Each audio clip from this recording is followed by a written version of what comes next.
falar da palavra de Deus, duas coisas vão acontecer.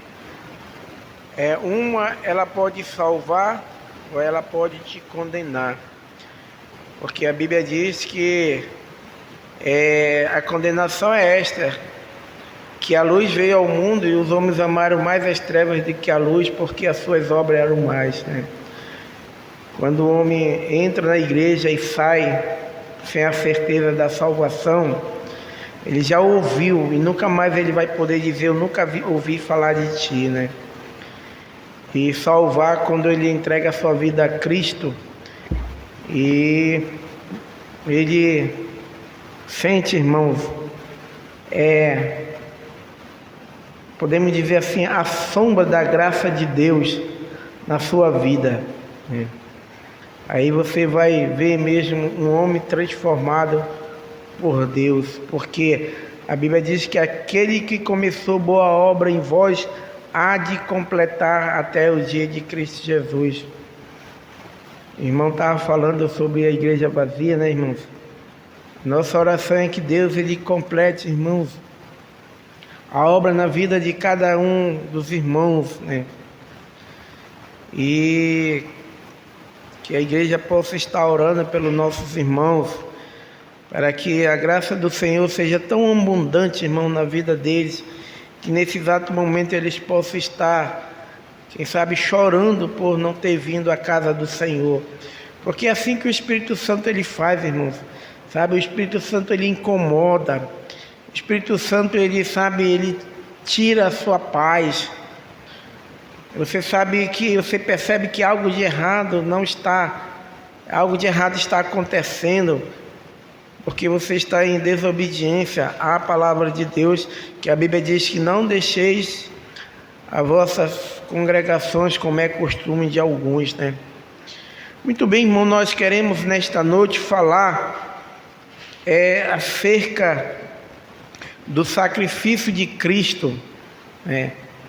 Por que Cristo teve que morrer, irmãos, né? A gente vê, irmãos, que vários discípulos morreram, alguns morreram idênticos a Jesus Cristo, né? Só diferente que uns morreram em forma de X, outros morreram de cabeça para baixo, né? Mas eles tiveram a mesma morte, quase igual a de Cristo. Mas por que nenhuma dessas mortes trouxe tanto efeito na vida do ser humano como trouxe através da morte de Jesus Cristo?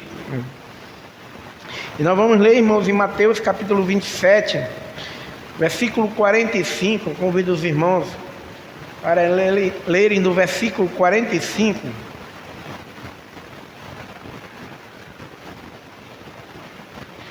Se o irmão quiser pôr um data show aí, tá bom? Os irmãos o irmão pode colocar até o 56, se der para colocar, tá, irmão?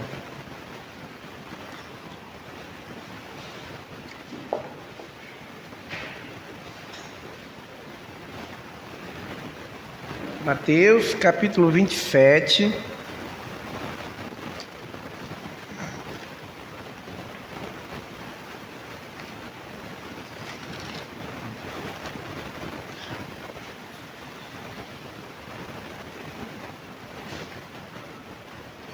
Mateus 27, o 45, tá bom, irmãos? Diz assim a palavra do Senhor, Mateus capítulo 27, versículo 45. Caindo a tarde, irmão, Mateus 27, 45. E desde a hora sexta houve trevas sobre toda a terra até a hora nona. Cerca da hora nona, bradou Jesus em alta voz, dizendo: Eli, lama sabactani, isto é, Deus meu,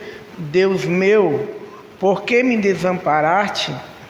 Alguns do que ali estavam, ouvindo isto, diziam: ele chama por Elias.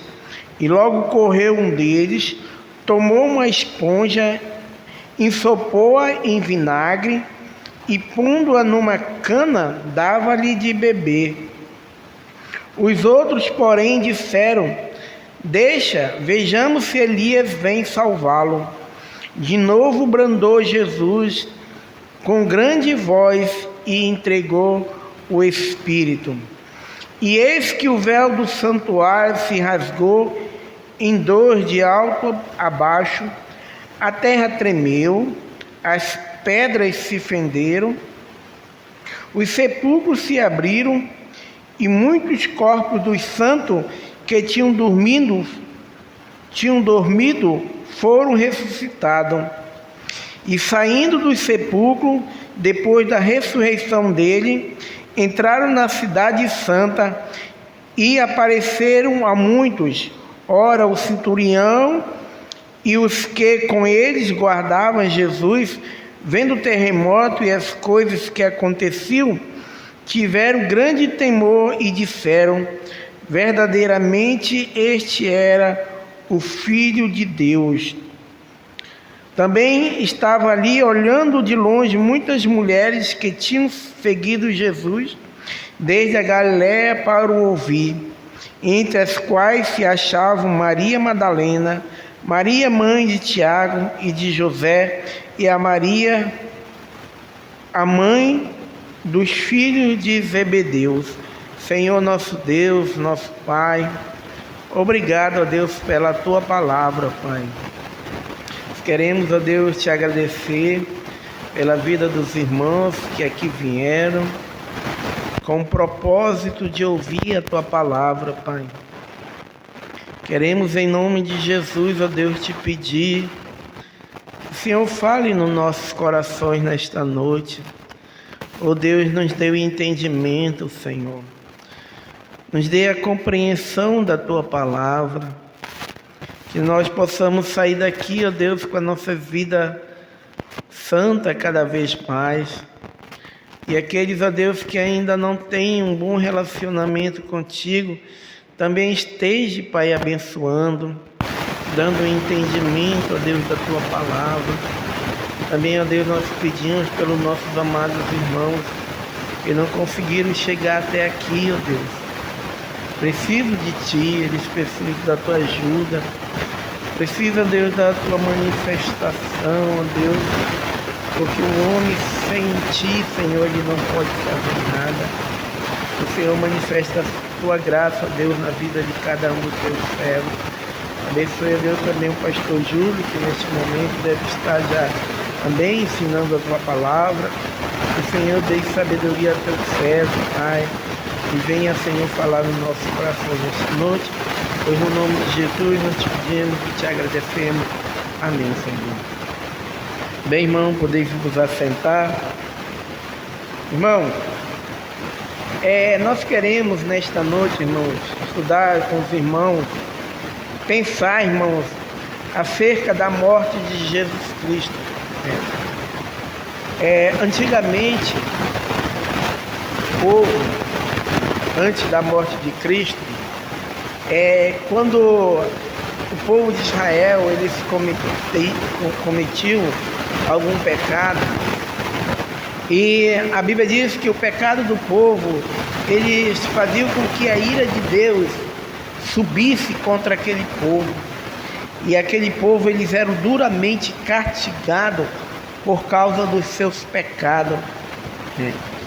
Então, para que a ira de Deus cessasse, era necessário que um sacerdote, uma vez por ano, ele se apresentasse diante de Deus para oferecer um sacrifício para que a ira de Deus cessasse contra o povo de Israel. Então eles faziam esse sacrifício, imolavam um animal, tiravam o seu sangue e ele colocavam em cima do propiciatório. O propiciatório era a mesma Arca da Aliança, onde o sangue era expelido, colocado para oferecer sacrifício a Deus, para aplacar a ira de Deus contra o povo de Israel. E dentro por baixo desse propiciatório, ou podemos dizer, o propiciatório era a tampa da Arca da Aliança.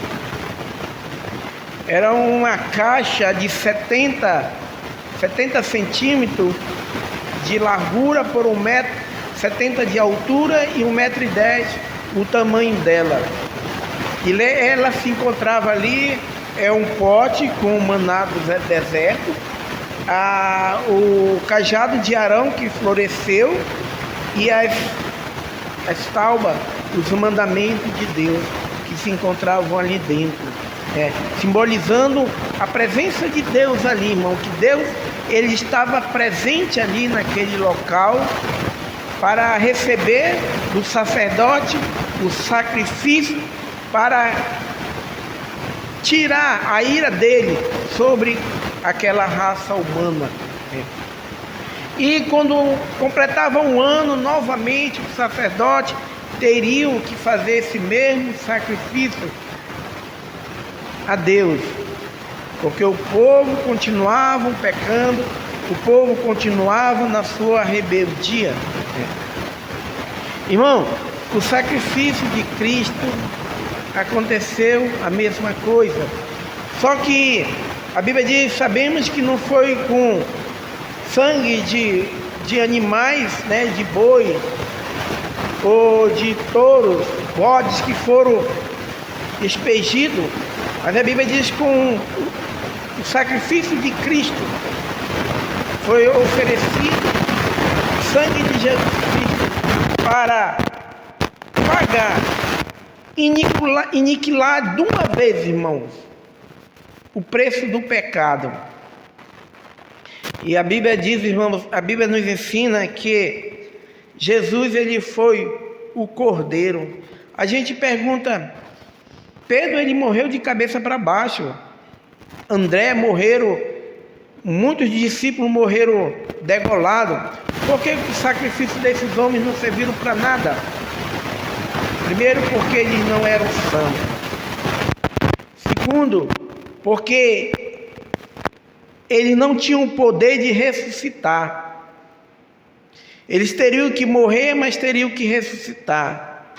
Porque só o corpo de Cristo, o sangue de Cristo foi aceito? Porque primeiro, ele era perfeito. Quando os animais eles eram oferecidos como sacrifício, ele tinha que ser perfeito e de 1 ano. Ele não poderia ter nenhuma falha, porque se ele tivesse qualquer falha, Deus não aceitava o sacrifício. Interessante, irmãos, que quando Cristo morreu na cruz, a Bíblia diz que o véu ele se rasgou de alto a baixo.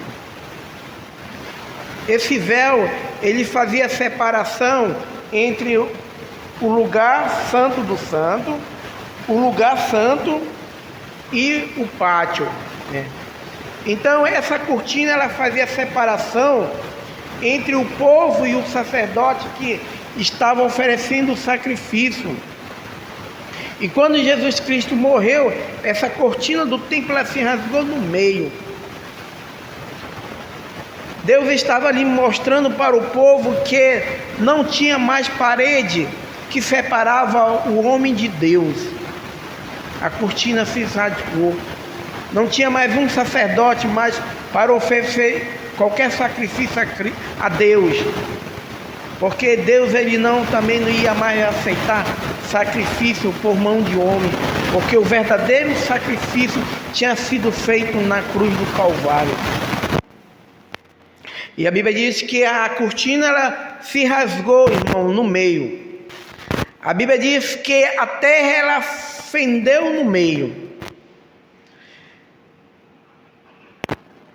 E o sangue de Jesus Cristo, quando ele estava na cruz, para testificar que ele tinha realmente morrido, o centurião foi lá e meteu a espada do lado dele, e o sangue começou a escorrer. Aquela brecha que estava, a montanha onde Cristo estava crucificado, ela rachou no meio, e o sangue desceu pelas brechas. A Arca da Aliança, onde estava o propiciatório, sumiu no tempo da invasão do Nabucodonosor. Desapareceu. E segundo, irmãos, o Royce Waite, ele disse que encontraram a Arca da Aliança, o propiciatório, sabe aonde? Debaixo da cruz de Cristo. 583 anos depois dela ter desaparecido, ela foi colocada ali, apareceu debaixo da cruz de Cristo, depois de 583 anos, até a morte de Jesus Cristo. Parece assim, irmãos, que Deus ele tinha colocado ela exatamente aonde iria acontecer o sacrifício de Cristo. E quando ele encontrou essa arca, em cima da tampa, irmãos, tinha sangue do propiciatório. Em cima da Arca da Aliança tinha sangue. E ele pegou esse sangue, ele disse: será que isso é sangue? Ele rapidamente procurou, ele era um arqueólogo, ele procurou saber quem poderia fazer o DNA daquele material. E ele conseguiu encontrar uns pessoal, eles conseguiram fazer o exame daquele sangue. Quando as pessoas estavam examinando o sangue, ele disse, um começou a chamar o outro, que trabalhava no laboratório, e chamaram o chefe, e começou a aparecer uma multidão, e começaram a olhar, examinar o sangue, e disse: esse sangue ainda está vivo. Foi em 1982 que foi encontrado. Esse sangue ainda está vivo. Ele disse: aonde você encontrou isso? E ele foi explicar. Ele disse: esse sangue tem alguma coisa de errado, porque ele disse assim: de quem é esse sangue? O pessoal do laboratório perguntaram, e ele disse: eu achei em cima da tampa da Arca da Aliança, no propiciatório. Ele disse: esse sangue, ele tem 24 cromossomos. Ele só tem o DNA da mãe, ele não tem o DNA do pai. E o arqueólogo disse assim: esse sangue é do nosso Messias. Esse sangue é de Jesus Cristo. Depois de tanto tempo, aquele sangue ainda estava vivo ali, irmãos. Foi o mesmo sangue pelo qual Deus ele nos livrou da penalidade do pecado, porque a Bíblia diz, irmãos, que todos nós andávamos como ovelha, cada um se desviava pelo seu próprio caminho. A Bíblia diz: mas o Senhor fez cair sobre ele o pecado de nós todos. Existia uma fila de pessoas que estavam caminhando para ir para o inferno, sem qualquer oportunidade de salvação. E Deus, irmãos, projetou algo para que pudesse livrar o ser humano da penalidade, da punição do pecado, que é o lago do fogo. E a Bíblia diz que Deus ele buscou uma solução, e a única solução que ele encontrou foi na pessoa de Jesus Cristo. E a Bíblia diz, irmãos, que quando Jesus veio ao mundo, quando estava próximo à sua morte, A Bíblia diz que ele disse: Senhor, se for possível, passe de mim este cálice. Ele não estava ali, irmãos, dizendo: Senhor, arrume outro meio para pagar o preço do pecado desse povo. Não. Ele já tinha aceitado. Ele estava dizendo: Senhor, se for possível, passe de mim este cálice. Era a agonia que ele estava sentindo. A agonia dele, irmãos, era tão grande, a tristeza dele era tão grande, que ele começou a suar sangue. Segundo um doutor especialista, ele disse que isso só acontece quando uma pessoa ela está numa agonia terrível. Ela é capaz de suar sangue. E isso aconteceu com Jesus Cristo. E ele disse: Pai, se for de mim, tira essa agonia de mim. Tira esse sofrimento, porque antes dele ir na cruz, irmão, ele já estava sofrendo. Ele estava sofrendo por mim, por você, por cada um de nós. Sabe por quê? Porque ele via uma fila tão grande de pessoas indo para o inferno. Eu estava pregando essa semana passada, a minha sogra, mas os meus filhos estavam lá. Eu disse: se um dia vocês acordarem, um dia vocês abrirem os olhos e estiverem no inferno, lembre de uma coisa: o culpado foram vocês, porque o preço já foi pago. A Bíblia diz, irmãos, que Cristo ele pagou o preço. Como? Aceitando a punição no meu lugar. Ele aceitou ser punido por mim, irmão. Ele aceitou ser punido por você. Ele aceitou ser punido por cada um de nós. Ele chegou ao momento de dizer: Pai, por que tu me abandonaste? Ele disse: Senhor, por que tu esqueceu de mim? Era porque Jesus, ele resolveu tomar o seu pecado e pagar o preço, irmãos. E Deus, talvez, quando Deus virou as costas para Jesus, ele não queria ver o sofrimento dele, queria sofrer por alguém ingrato, irmãos, alguém injusto. Iria sofrer por alguém que muitas das vezes não iria dar valor no sacrifício de Cristo. Como tem muitos por aí que você prega a palavra de Deus, prega porque quer que ela se renda a Cristo, que um dia ela possa abrir os seus olhos, ir ao céu e poder ver a promessa de Deus, promessa de salvação. Deus, ele deu o seu filho, irmãos, e puniu ele para que você fosse salvo.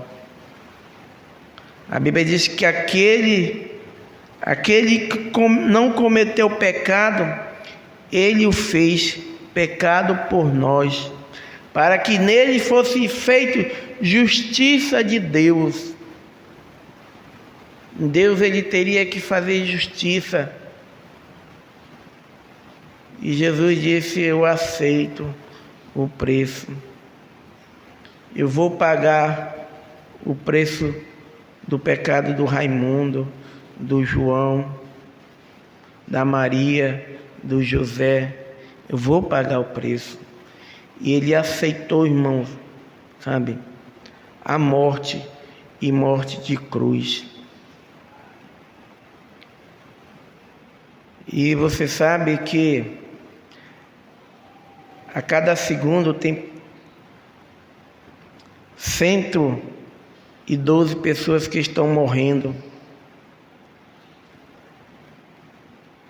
75% delas estão indo ao inferno, porque não querem o amor da verdade. Da mesma forma como Jesus pagou um preço tão alto, tão grande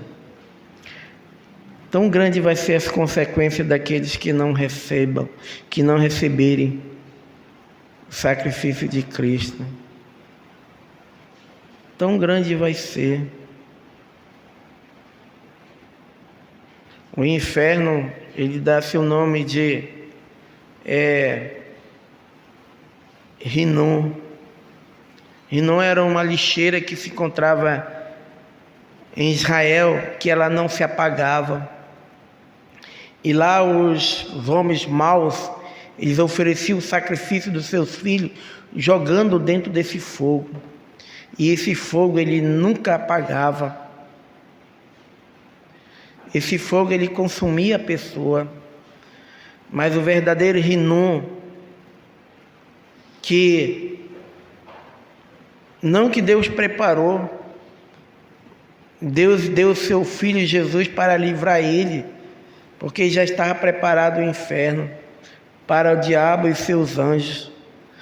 Mas por causa daqueles que não aceitam o sacrifício de Cristo, vão para lá,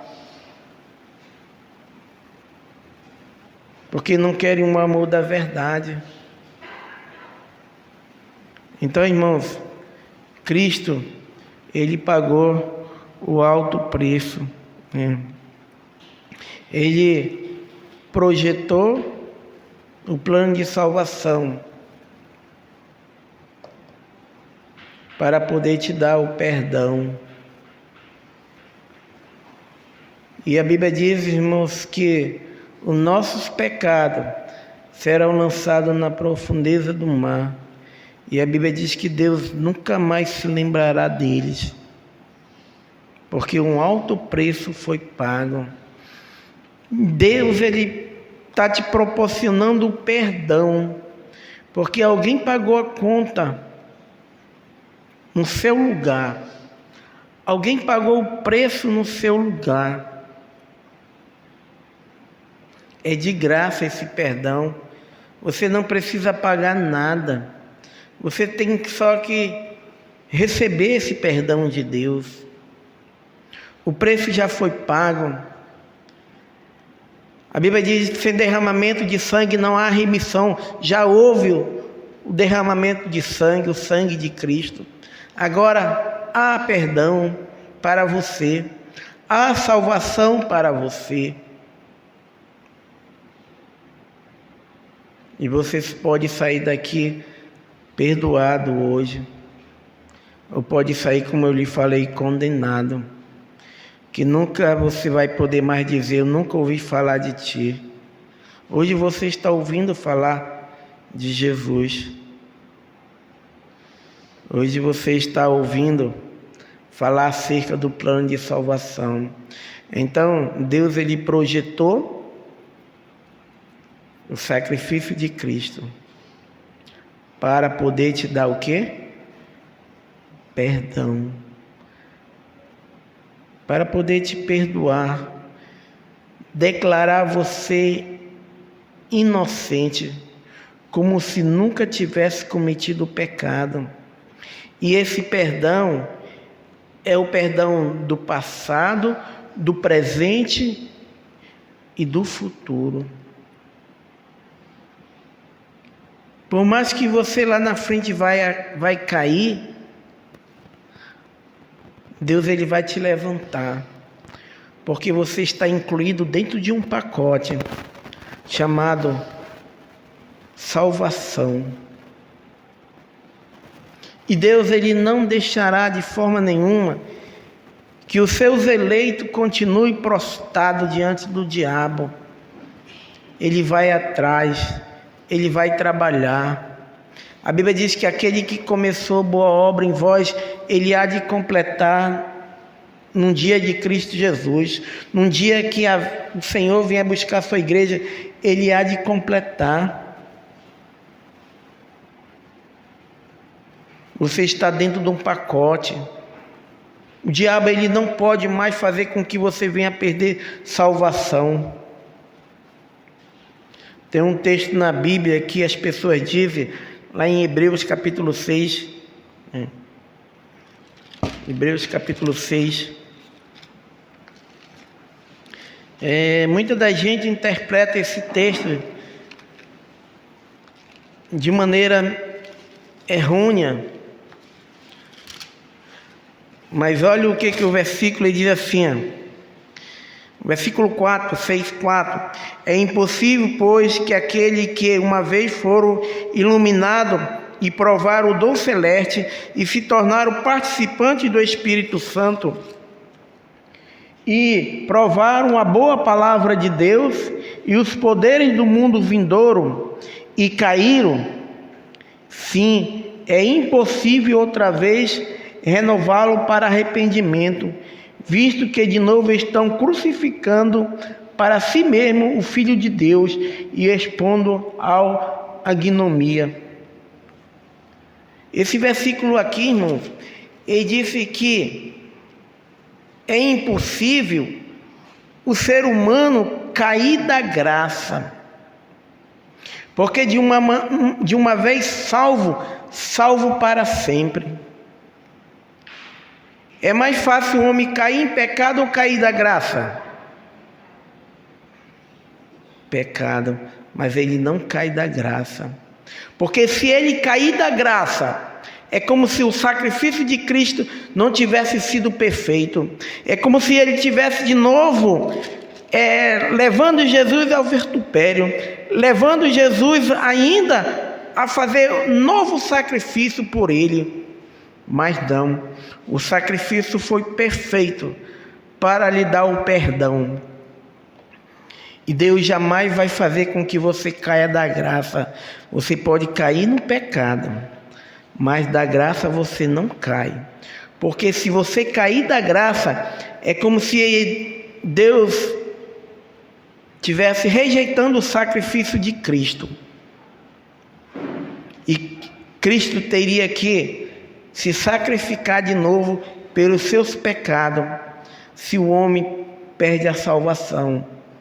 O perdão de Deus é um perdão único, pelo pecado do passado, do presente e do futuro. E se mesmo que um dia você cair, Deus ele vai atrás de ti. Pois aquele que começou boa obra em vós, há de completar até o dia de Cristo Jesus.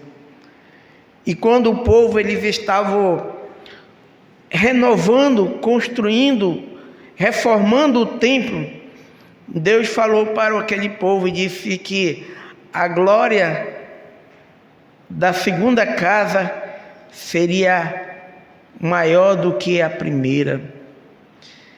E na verdade, irmão, quando o povo ele conseguiram reformar aquele templo, a glória daquela casa foi maior do que a primeira. Porque tem muita gente dizendo para você que você cometeu pecado, ou se você errou, ou se você não vem à igreja, ou se você fez alguma coisa, você perdeu a salvação. Isso é artimanha do diabo, que quer invalidar o sacrifício de Cristo, tornando-se insuficiente para lhe proporcionar um perdão eterno. Porque o sacrifício de Deus, ele proporcionou para o homem um perdão eterno. Você pode errar, você pode cair, mas não cai da graça.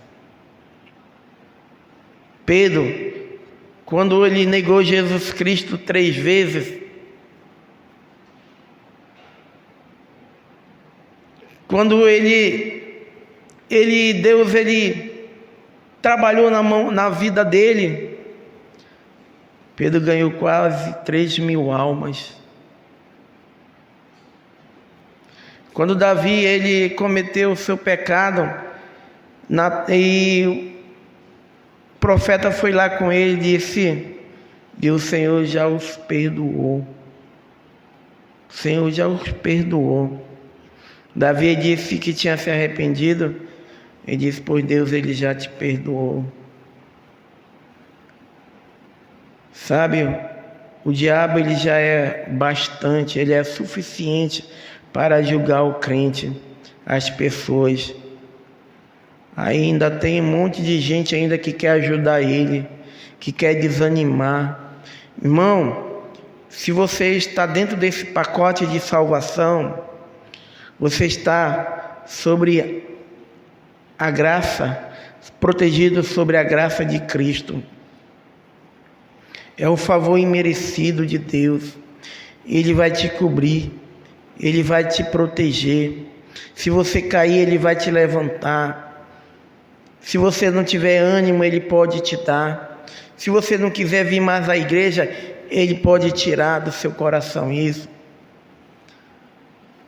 Mas você precisa perseverar. O crente, ele precisa ser perseverante, ele precisa lutar. A Bíblia diz que a nossa luta não é contra a carne e contra o sangue, mas contra os principados, contra as potestades, contra o dominador deste mundo tenebroso, contra as hortes reais, o espírito nas regiões celestiais. Nós estamos lutando numa luta já vencida, mas passamos por tribulações, passamos por provações. Às vezes chega até o ponto de nos desanimar, de dizer: eu não vou mais para a igreja, eu não vou mais congregar, eu não vou mais dar o meu dízimo, eu não quero mais servir a Deus. Mas quando nós estamos dentro do pacote, estamos protegidos sob a graça de Deus, de alguma forma essa graça ela vai nos dar condições de nós superarmos. Um certo evangelista, uma vez ele sonhou que ele ia descendo numa cachoeira na China, num barquinho, e enquanto ele ia nesse barco, ele disse que ele olhou, avistou uma grande pedra.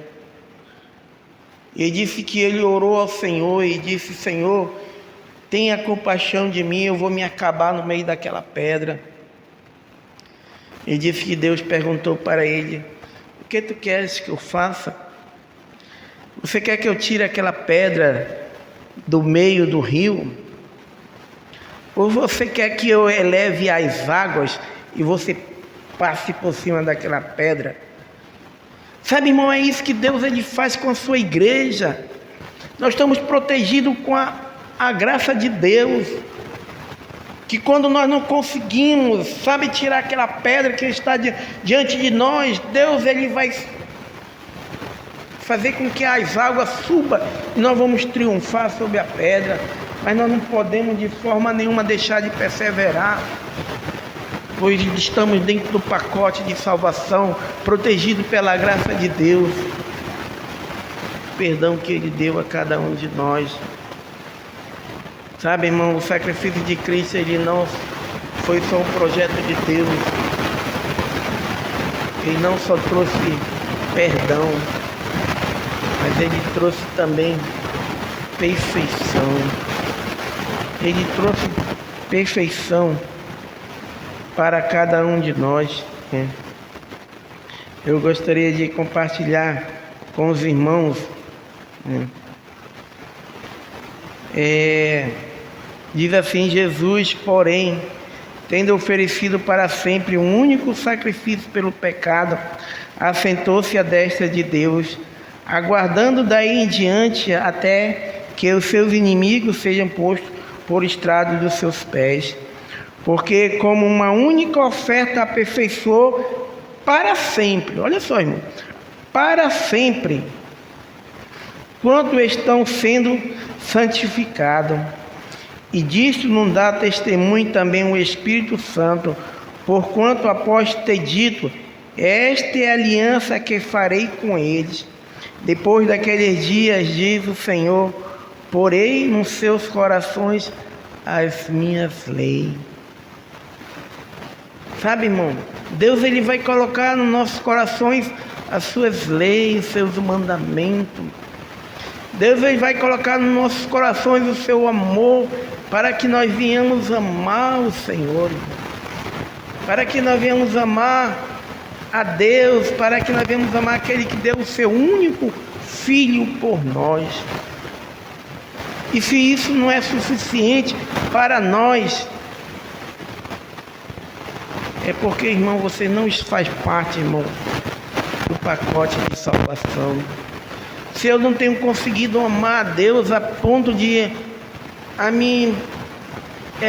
podemos dizer, rejeitar minha vontade, meus projetos de vida, irmão, eu não faço parte desse pacote. Irmão, se a Deus ele não tem colocado, irmão, no meu coração as suas leis, os seus mandamentos para eu obedecer, irmão, eu não faço parte desse pacote. Eu não tive o perdão de Deus, irmão. E se eu não tive o perdão de Deus, eu não vou ter perfeição, irmão. Porque Deus ele dá o perdão, mas ele também faz a perfeição. Ele vai aperfeiçoar você a cada dia. Você erra, no outro dia você dá 2 passos para frente, dá 1 para trás, 3 para frente.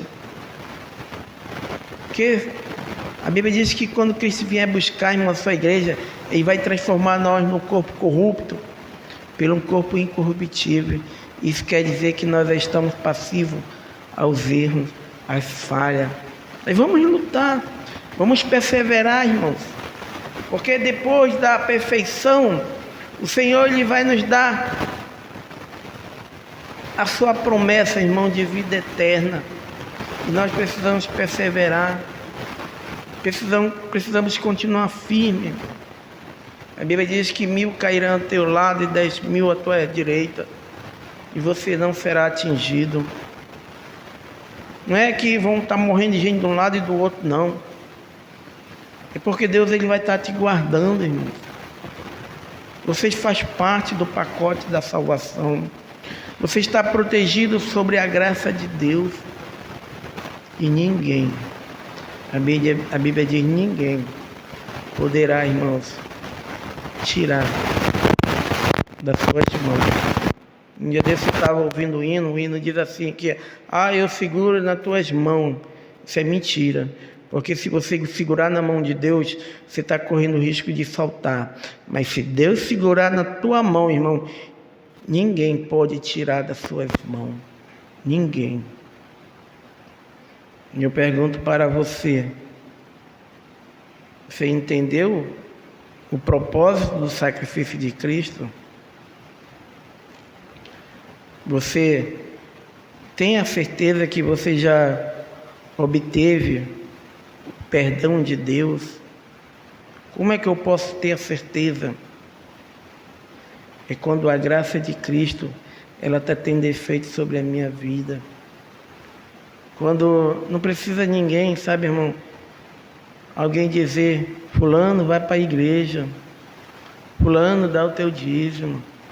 Fulano, sabe? Faz isso, vai orar. A Nubia, ela foi para o Castanheira, mas eu falei brincando para ela. Ela disse, ora por mim. Eu disse, tu está de mal com Deus? Por que não ora tu mesmo? É porque as pessoas dizem assim, ora por mim, né? E por que você mesmo não ora? Você está de mal com Deus? É porque as pessoas estão, sabe, não estão mais nem falando com Deus e diz, ora por mim. Ora você mesmo. A Bíblia diz que Deus, ele nos rasgou a cortina, você tem um livre acesso para chorar diante de Deus, dizer as suas mágoas, seus sofrimentos, seus sentimentos, o propósito do seu coração. Porque, irmão, a graça de Deus, ele proporciona para nós mudança de pensamento, mudança de sentimento e mudança de propósito. Porque o propósito de Deus é nos santificar. E a Bíblia diz, seguir a paz com todo e a santificação, sem a qual ninguém verá o Senhor. E eu pergunto para você, quais são as suas expectativas em relação a Deus? Talvez você tenha um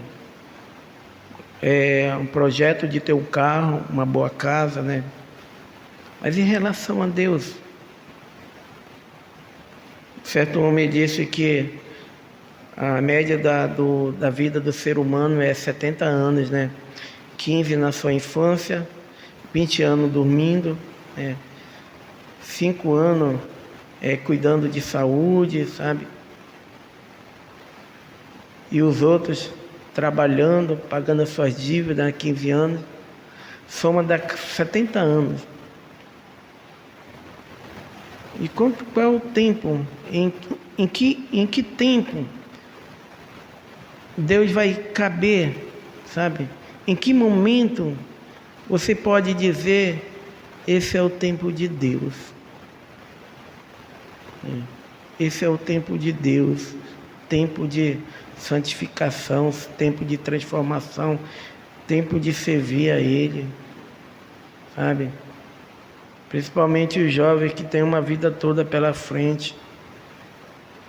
Qual é o teu propósito diante de Deus? Que Deus tem colocado no teu coração? Pense, irmãos. Será que a graça de Deus... Eu lembro agora que quando Pedro ele ia passando, a multidão era tão grande que as pessoas traziam os enfermos, né? E colocava assim na frente do sol, para que quando Pedro passasse, só a sombra dele curava o enfermo, revestido de poder, né?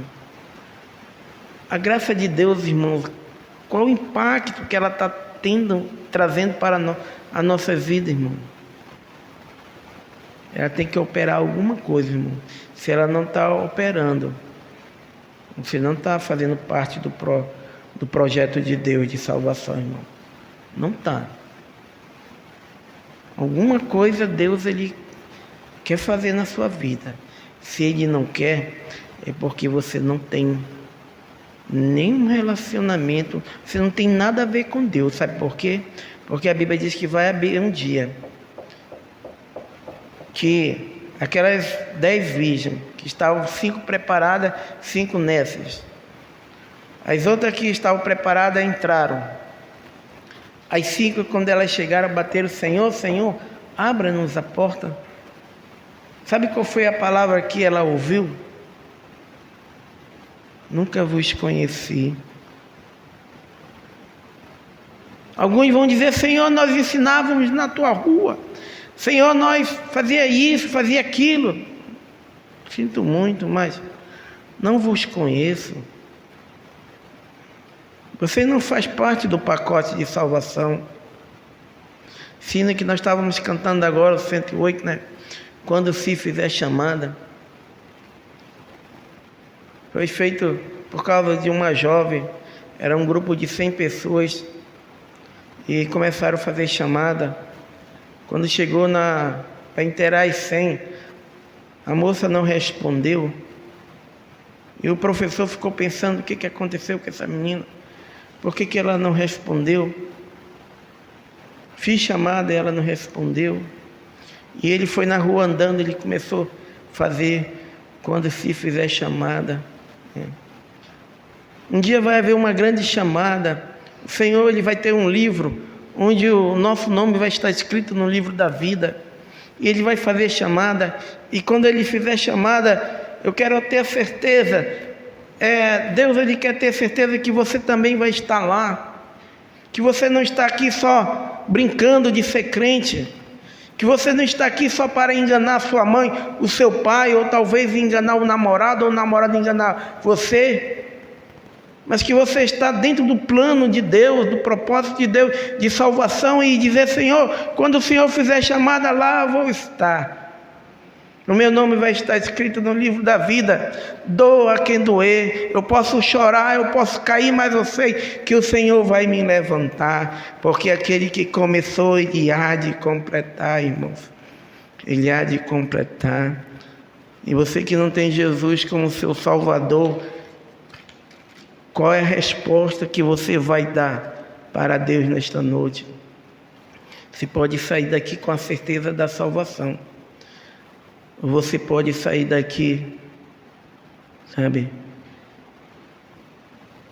sendo penalizada pelos seus próprios pecados, porque você não quis aceitar o pagamento de Cristo. Enquanto os irmãos estão orando, eu gostaria de perguntar: você quer entregar sua vida a Jesus? quer fazer parte desse pacote de salvação, você quer ser envolvido com a graça de Deus, levante a sua mão e diga: eu quero entregar minha vida a Jesus. Ou quem sabe você tenha vivido uma vida errada, você tenha enganado a si mesmo. Dentro da igreja você é crente, fora da igreja não é mais. Você quer consagrar sua vida? Levante a sua mão e com esse sinal saberemos que você quer entregar sua vida a Cristo. Eu não tenho costume de fazer apelo, mas sabemos que alguém nesta noite precisa fazer uma aliança com Deus. E talvez você não terá outra chance. Talvez você nunca mais vá ouvir a palavra de Deus. Porque a vida ela é cheia de surpresa. A vida é como uma neblina. Ela vem e vai. E a gente pensa em procrastinar e dizer amanhã. Talvez esse amanhã nunca chegue para você. Entregue a sua vida hoje e diga: eu quero, Senhor. Quando Jesus fizer chamada, eu quero ter o meu nome escrito. Mesmo que eu venha chorar, mesmo que eu venha sofrer, mas eu vou conseguir, eu vou perseverar. E Deus, irmãos, Ele há de estar conosco, porque esta é a promessa de Deus. Ele disse: eis que estarei convosco todos os dias, até a consumação do século. Vamos orar, irmão. Senhor, nosso Deus, obrigado, Senhor, pelo Senhor ter dado teu Filho para morrer pelo nosso pecado. Ajuda, Senhor, a compreendermos. Ajuda, Senhor, a entendermos os teus propósitos, Pai. Ó Senhor, se porventura tem alguém nesta noite que precisa fazer, Senhor, uma decisão, que o Senhor, na sua infinita bondade, possa estar, ó Deus, através da Tua palavra, fazendo com que ele venha, ó Deus, ouvir eficazmente. Que o Senhor venha, ó Deus, falar no seu coração, ó Deus. E se porventura, ó Deus, tem alguém que já fez uma decisão, mas quem sabe uma decisão da boca para fora. Quem sabe é aquela pessoa que é crente porque alguém manda, é crente porque alguém fica falando para ele. Que o Senhor possa fazer com que o Teu Espírito Santo seja o guia das suas vidas, Senhor. Porque se o Senhor, a palavra diz que o Senhor não edificar a casa, em vão trabalhos que edificam. Venha, Senhor, edificar a vida de cada pessoa nesta noite, Pai. Muito obrigado, ó Deus, por tudo. Obrigado, ó Deus, pela Tua palavra. Em nome de nosso Senhor Jesus Cristo, nós te pedimos e te agradecemos, Senhor. Amém, Senhor.